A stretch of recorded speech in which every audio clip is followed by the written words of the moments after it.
Hi everybody, I'm Leslie Allen Jordan reporting for duty.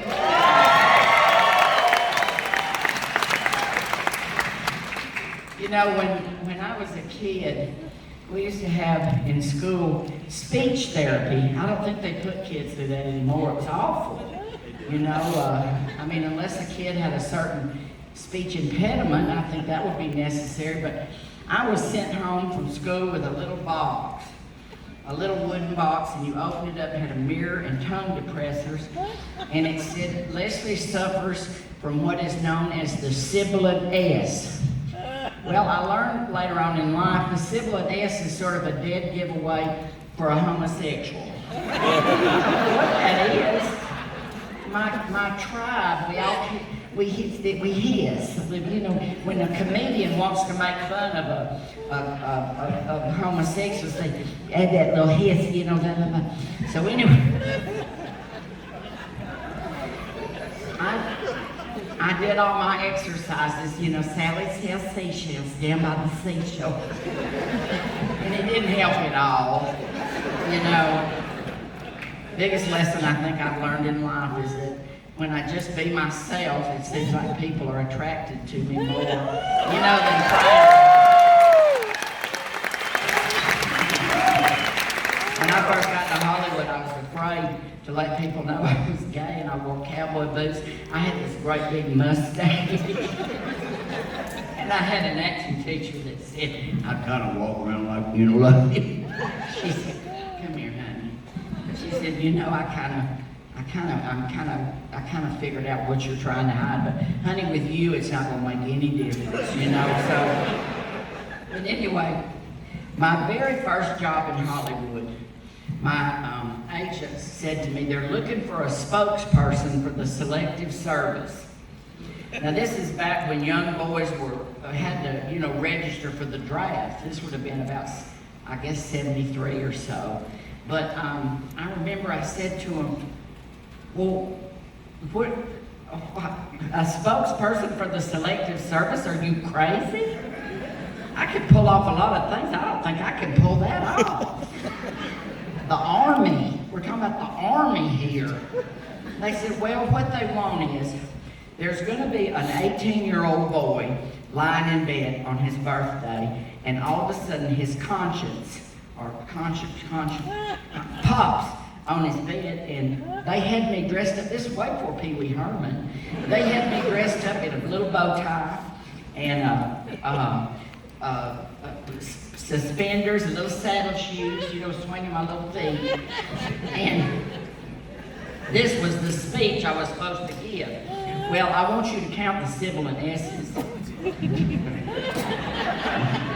Ralph, guess what today is? The Selective Service specifically states you must register at the post office within 30 days of your 18th birthday. Why not do it today, Ralph? I got the part.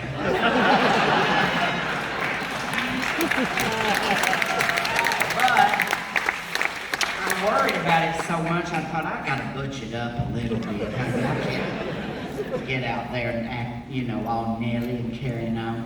So I would work on it, you know. Hey, Ralph, guess what today is? So I went in the day of the shoot, and I did it the way I had been rehearsing, you know. Hey, Ralph, guess what today is? The Selective Service. The director goes, cut, cut, cut. He came over, he said, what happened to the flighty little angel I hired? Did John Wayne eat him? So, he said, please just give me what you rehearsed. So there I was. Well, this was the year that MTV went on the air when I did this part. And everybody, you'd be in bars and everybody had MTV on the TV. Well, this was also a public service announcement, which means you're not paid residuals. You just get paid $300, you know, for the session fee, so they could run it as much as they wanted. I'd be sitting in the bar just having the best time, and all of a sudden, hey, Ralph, guess what?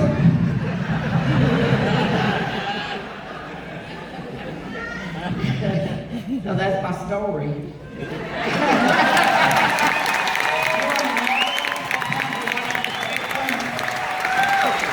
We have time for a real quick spell story. Yeah.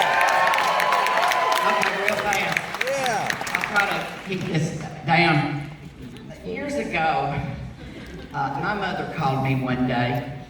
We had decided there was a great big AIDS organization in Los Angeles that was trying to raise money, and we were going to have Bob Mackie, the very famous fashion designer. He did everything for Cher, Dreamgirls on Broadway. He was one of the most famous fashion designers ever. And he did Carol Burnett's show. You have to be older to remember this, but remember she came out as Scarlett O'Hara with the coat hanging. See, all of my crowd. I'm so glad. I'm so tired of talking to children. Anyway, people that know stuff.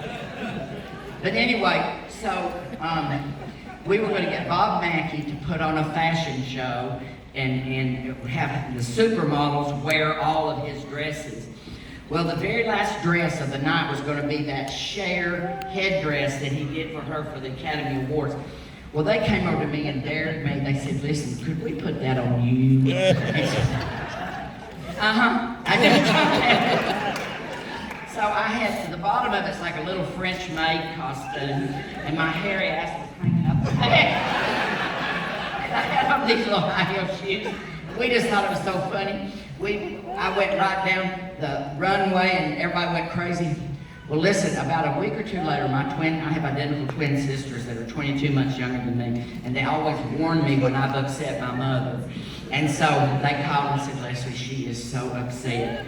They ran a picture of you in that outfit in the National Enquirer, and it just looks like you're walking to get a gallon of milk. That's like what you have. Well, my mother called me.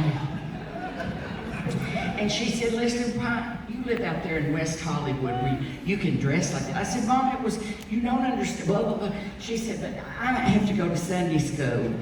And everybody, all my gals in Sunday school have seen that, and I'm just embarrassed. Well, it upset me. I don't want to upset my mother.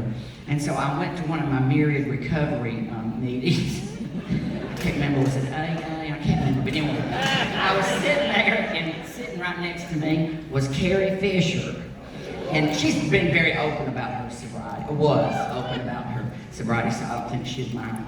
But she was sitting right next to me. She said, you seem kind of down, what's wrong? I told her the whole story. Well, I was getting up to leave, and she said, here, handed me her cell phone. She said, somebody wants to talk to you. I said, who? Hello? In that little Debbie Reynolds voice, that little Tammy, she said, Leslie, this is Debbie. She said, I understand your mother is upset with you about something that you've done out here in Hollywood. Let me tell you a story. When that woman stole my husband, for you kids, I'll explain it. There was Debbie Reynolds. Okay, here's the way, think about it. Angelina Jolie, here. Brad Pitt and Jennifer Aniston, America's Sweethearts, and then Angelina Jolie came in. It's kind of like that, but much bigger. Anyway. So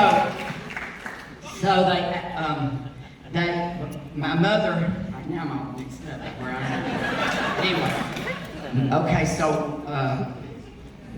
Debbie said to me, she said, listen, when that woman stole my husband, my mother called from Texas and said, Debbie, I don't know what you do out there in Hollywood, but we do not get divorced in Texas, and you cannot divorce. And she said, what was I supposed to? So she said, Leslie, give me your mom's telephone number. I will call her.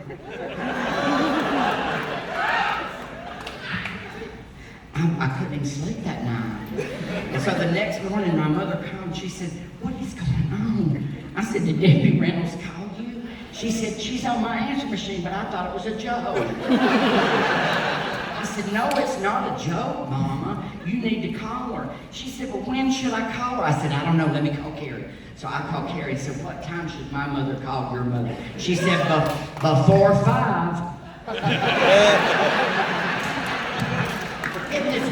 Listen, this better not leave this room. This cannot leave this room. But So anyway, I waited, and my mother called me, and she said, Leslie, we've been on the phone for about an hour, and she's just lovely. And what she told my mother, I love this, she said, Peggy, you cannot let the parts that Leslie plays in Hollywood in any way reflect the way in which you raised him. Because we're called upon a lot of times, other lines of things, to do things that aren't kind of aligned with the way we were brought up. But anyway, that's my Debbie Reynolds story. I ain't got no more.